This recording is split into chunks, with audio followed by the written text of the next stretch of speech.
over there. So there are two kinds of frictional force. There is static friction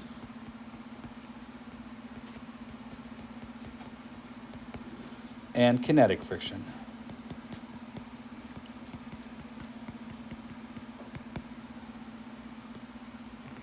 Static friction and kinetic friction. Now, to be clear, I think these speak for themselves. I think for the most part, most people realize why those two names were chosen. But if not, I'll make it clear. Static friction is a type of friction that exists between two surfaces that are not moving with respect to each other. That you got the full definition now with all the words and a with respect to, which we all love. Static friction is a friction that exists between two surfaces that are not moving with respect to each other. Static friction is often called starting friction.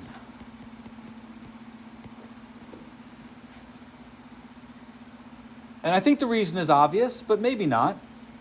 It's the amount of friction you would have to overcome to get something to start moving.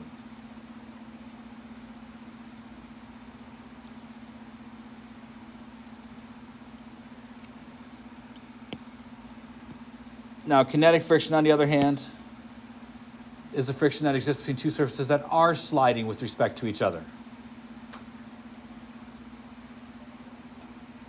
Kinetic friction is the kind of friction that exists between two surfaces that are sliding with respect to each other. In fact, we sometimes call this sliding friction. I usually don't, but it could happen. Sliding friction. So we have starting friction and sliding friction. The percentage that we use to describe the amount of friction we have has a name. And to that end, I'm going to just flick to another page. So, a percentage is a ratio. So, the coefficient of kinetic friction can be measured. If I wanted to measure it for two surfaces, I simply put two surfaces together. Measure how much friction force I get from my normal force. We will do this in the lab. So this is the definition of the coefficient of friction. For kinetic friction, and I'm very careful to say now, for kinetic friction. You see, kinetic friction is a constant. It exists once one surface is sliding past the other. So the moment one surface is sliding past the other, there is a constant frictional force that is the percentage of normal force being converted to friction. That is not true for the static frictional force, and I can demonstrate. You see, the example we just showed, where I slowly increased the angle on the calculator until the calculator started to slide, suggests that the static friction was always less than some maximum value. You see, static friction is called starting friction because it represents the amount of friction that exists until you break the contact between the two surfaces. So it's called starting. I have to push hard enough to break the friction to get the object started. Generally, once you get the object started, the amount of friction is less. That's why I said the coefficient of static friction tends to be greater than the coefficient of kinetic friction. What I didn't say is that the frictional static force is greater than the kinetic frictional force. That's not true. The static frictional force can be small, but the static frictional force responds to the demands of the circumstance. It's a responsive force. Static friction only exists to keep the object in place. If it's not necessary to keep the object in place, it doesn't exist. If it's necessary to keep the object in place, it will exist up to a point. You push too hard, and you will break static friction. That's what this says, that there is a threshold, a maximum value. Once you exceed that, the object's going to start to slide. Now, there's a couple things here that should be very, very aware to you, but they tend to not be. First, the velocity has to be 0 here. And because of that, this is always static problems.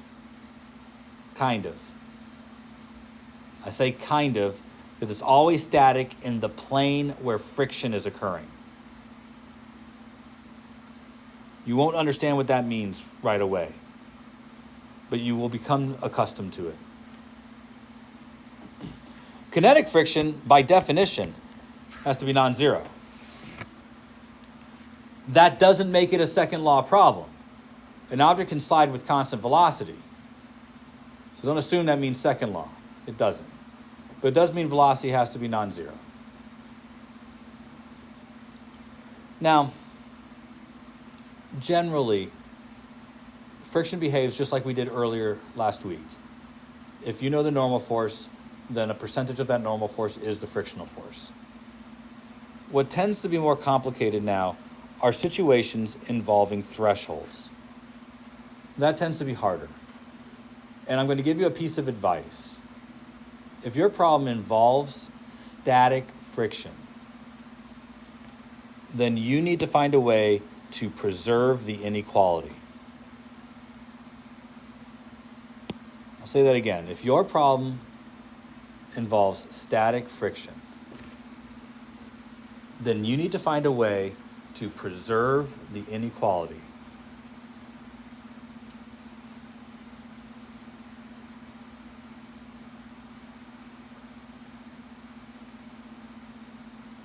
Many students don't understand what I mean by that. So let me just tell you what I mean straight away. If you're dealing with static friction, then you are going to substitute into this formula. You'll have to find an expression for the static friction force elsewhere. And you'll have to find an expression for the normal force elsewhere and substitute into this formula so that you know how the inequality works. I'm going to show you an example of what I mean, and I'm going to use the calculator example as our starting point. In the calculator example, inclined plane. And it's an inclined plane where I can change the angle.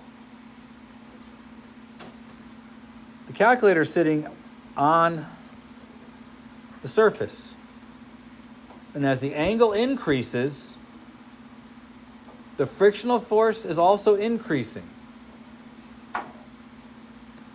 Let's say that my static coefficient was 0.8. Listen closely to the style of question. What is the maximum angle I can attain without having the calculator slide? This is a threshold problem. In a threshold problem, you want to end with an answer that is also an inequality. Something that tells you where you have to stay above or where you have to stay below. Does everybody understand what I mean by that? You want an inequality at the end of this question, which means you have to somehow preserve the inequality that exists out there in nature somewhere. To do this problem, we're going to do all the same steps we've been doing before, which means I'm going to stop talking and I'm going to let you analyze this problem. At the end, I want you to tell me the net force equals X and net force equals Y formulas that you produce from here. I'll tell you right from the start that we want the object not to move. It's going to be a net force equals 0 problem. But I want what comes after this. So starting with a free body diagram, I'll go with 120 seconds. You get 2 minutes because we've seen this before. You should be able to draft this out pretty quick. Free body diagram, coordinate system, net force in the X, net force in the Y. Get it done. But it should start by you saying that there's a downward force, gravity.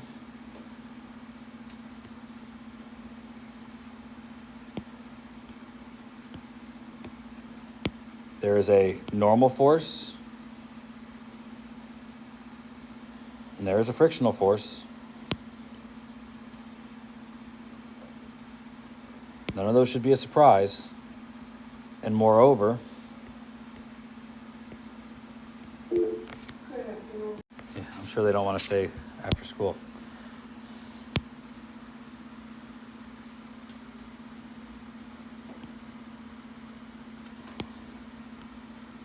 Now, when you set up your coordinate system, did you set it up in such a way that you could figure out the components of the forces here? I know I did. And I'm expecting that you guys are doing this without having to do much thought.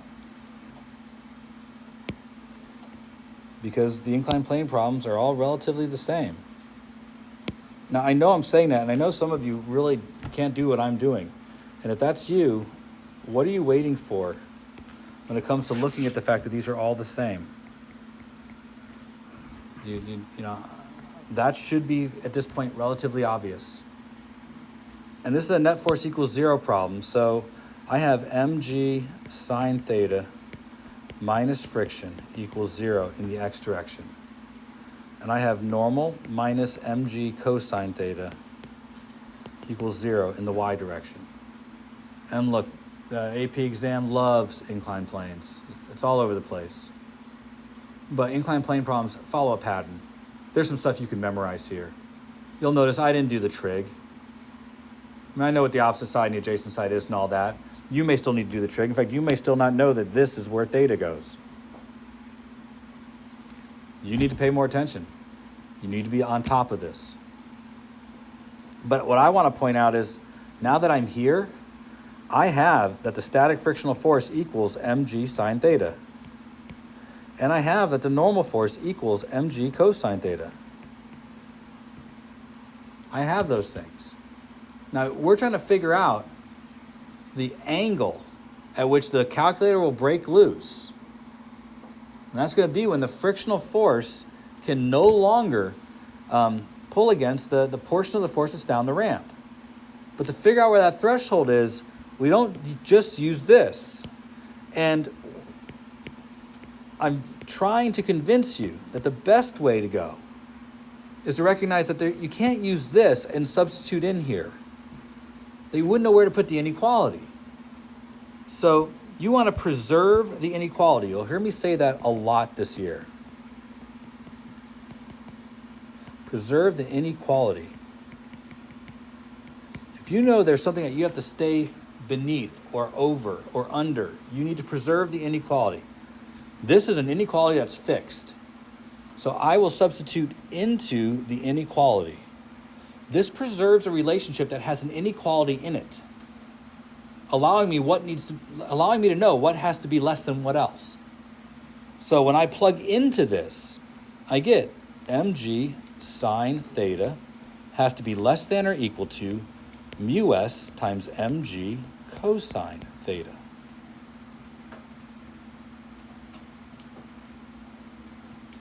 Now, there are rules for inequalities, and because of those rules, I know that if I multiply by a negative sign, it reverses the direction of the inequality. I know that if I'm not dividing by 0 or a negative number, I can divide mg on both sides. That would give me sine theta is less than or equal to mu s cosine theta. And I know as long as my angle is between 0 and 90, and let's face it, that makes sense, cosine's a positive number, then I could divide both sides by cosine.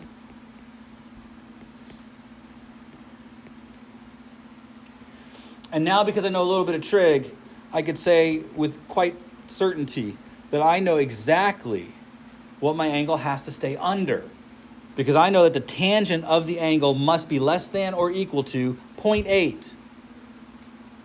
Right? If mu s is 0.8, I know exactly what my angle has to be and whether it has to be over that number or under that number. It also allows me to work on the reverse of this problem. What if I know that I have a bank angle that cars have to drive on, and that bank angle is going to be 30 degrees all the time? That tells me, is there a maximum or minimum coefficient that I have to have on my road surface so the cars don't slide? It's how you know whether something is a maximum or a minimum, is to preserve the inequality. So, when I say preserve the inequality, I mean for you to sub into the inequality, sub into the equation that has a greater than or a less than symbol. You'll be happier. All right, believe it or not, we describe that percentage as the coefficient of friction.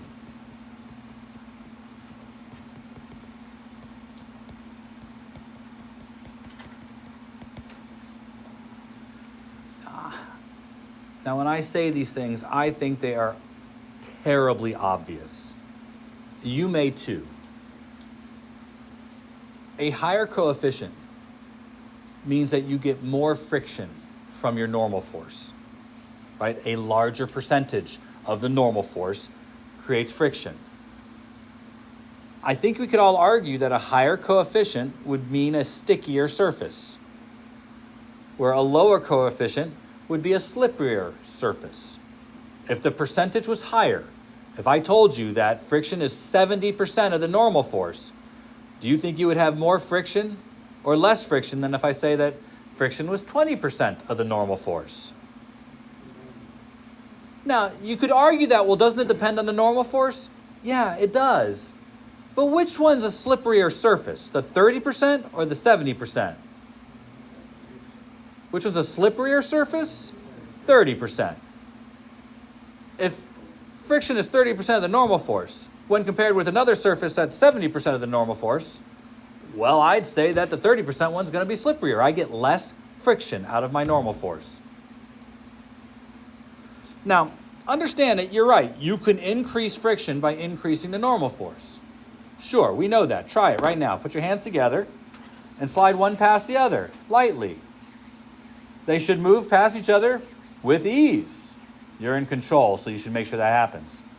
But if you start pushing them together, you'll find that, wow, they're harder to push past each other. Well, yeah, of course. You've increased the normal force. Therefore, you've increased frictional force. Have you changed the surfaces in contact? No. The coefficient probably didn't change very much. But you did change the normal force. We are going to use this symbol, Greek letter mu, for the coefficient of friction.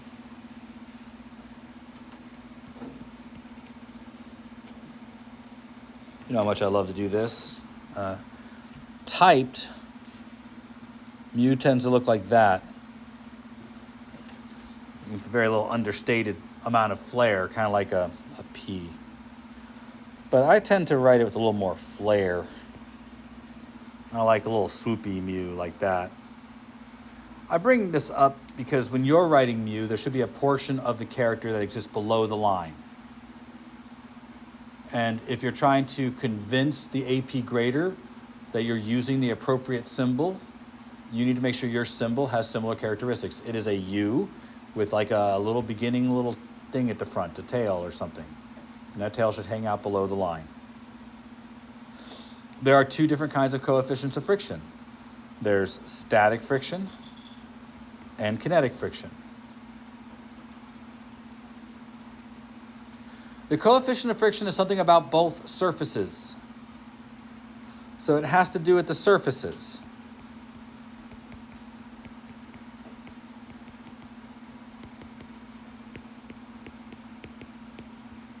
It's not about one surface necessarily, it's about both surfaces.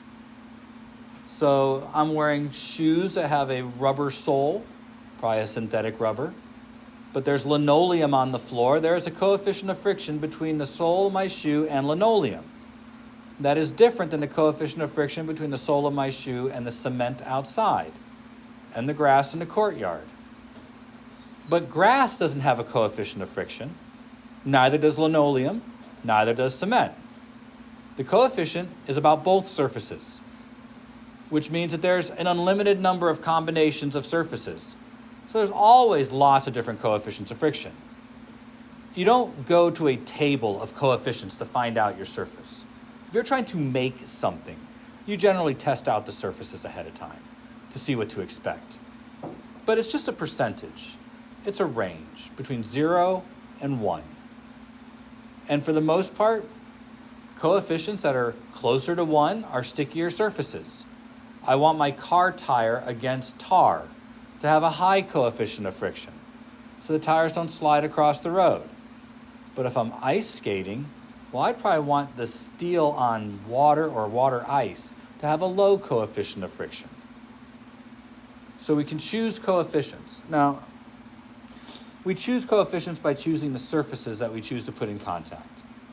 That's how you choose a coefficient of friction. But there are other things you can do to reduce friction as well. You know, in your car engine, you might have steel rubbing against steel. Generally, that has a relatively low coefficient of friction between steel and steel, but not low enough, so we usually add a lubricant, something like motor oil, to not only help reduce the coefficient even further, but also to help disperse heat. and transfer heat from one part to another. Now, be careful here. Some of you have experience with things like automobiles or bicycles or skateboards and such, which will feel like it defies our definitions here. We're talking about friction. We are not talking about traction. Traction is a different story altogether and involves a more three-dimensional analysis of the way in which an object interacts with its environment. When you hit the brakes and make a left turn to go from Sheldon to Citrus Park Boulevard and make that stupid corner, which is actually not 90 degrees, but almost 110 degrees, and you do so too fast, it is possible you will break friction. But it's not for all the reasons that we're going to describe here. The front right tire is getting way more of the weight of the car than the back left tire.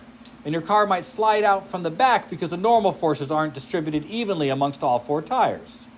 So please understand, we are trying to look at some simple circumstances first. Also, you might think that surface area has a lot more to do with this than it does. We'll prove that surface area doesn't have anything to do with the frictional force. But anybody who's done any racing understands that racing slicks are better on race day than using tires that have channels in them. Does it give you more friction? No, it gives you more traction. Traction is different than friction. Now, if you have racing slicks on your car, which means they have no grooves in them, you don't want to drive them today where it's going to rain. The reason you have grooves in your tires is to push the water out of the way so that we continue to have rubber against tar, because rubber against water has a very low coefficient of friction, like a 0.1 or a 0.2, while water against tar has a very high coefficient of friction, like 0.8, 0.85. So you want to get that water out of the way.